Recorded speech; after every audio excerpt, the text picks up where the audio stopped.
गौरव, सुमित, नेहा, अंकित और प्रियंका, ये 5 दोस्त रहस्य और रोमांच के शौकीन थे। उनका शौक था डरावनी जगहों की सच्चाई का पता लगाना।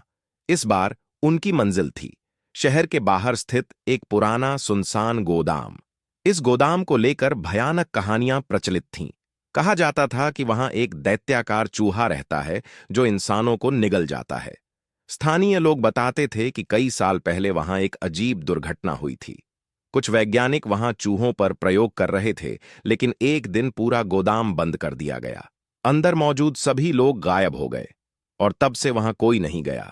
5 दोस्तों ने अपनी टॉर्च और कैमरा लिया और रात के अंधेरे में गोदाम की ओर बढ़े।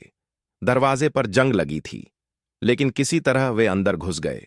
अंदर घुसते ही एक अजीब सड़ांध भरी हवा उनके चेहरे से टकराई। दीवारों पर बड़े बड़े पंजों के निशान थे और फर्श पर हड्डियों के टुकड़े बिखरे पड़े थे।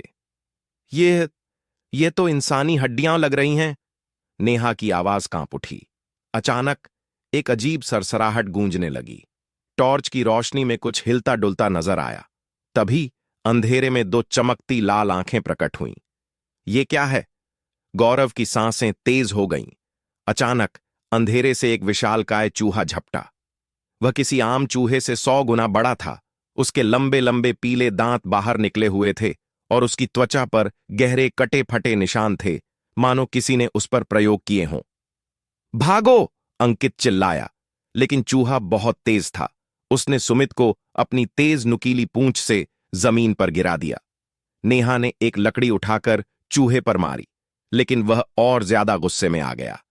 गौरव ने देखा कि गोदाम के कोने में एक पुरानी मशीन रखी थी जिसमें बटन और तार लगे हुए थे। शायद यही मशीन उस पर प्रयोग करने के लिए बनाई गई थी। शायद यह अभी भी काम कर रही हो। गौरव चिल्लाया और बटन दबा दिया। मशीन से एक तेज करंट निकला और पूरे गोदाम में फैल गया। चूहा एक भयानक चीख के साथ पीछे हटा। उसकी चमड़ी से धुआं निकलने लगा और कुछ ही पलों में वह जमीन पर गिर पड़ा।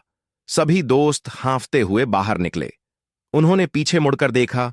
गोदाम के अंदर अब भी कुछ हलचल हो रही थी। हमें यहां से जल्दी निकलना होगा, प्रियंका बोली। 5 कार में बैठकर वहां से भाग निकले। अगले दिन उन्होंने खबरों में सुना कि वह गोदाम अचानक जलकर खाक हो गया। लेकिन एक बात कोई नहीं जानता था, क्या वह दैत्याकार चूहा सच में खत्म हुआ या फिर वह किसी और रूप में लौटेगा।